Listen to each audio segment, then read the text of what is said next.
కొంతమంది స్నేహితులను తీసుకొని లంకను వదిలేసి రాముణ్ణి కలిసి శరణు కోరాడు.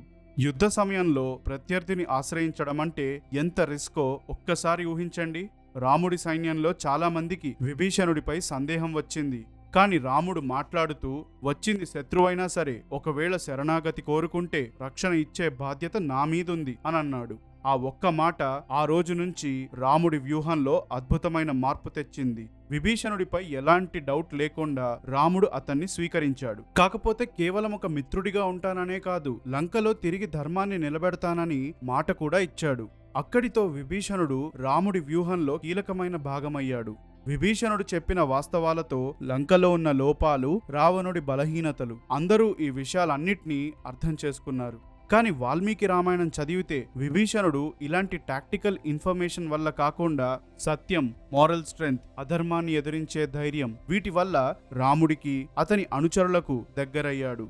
అందుకే జరిగిన రామ-రావణ యుద్ధంలో విభీషణుడు ఎదిరించింది తన సొంత అన్న అయినా కూడా అది వ్యక్తిగత పోరాటం కాకుండా అధర్మంపై చేసిన పోరాటం అయ్యింది.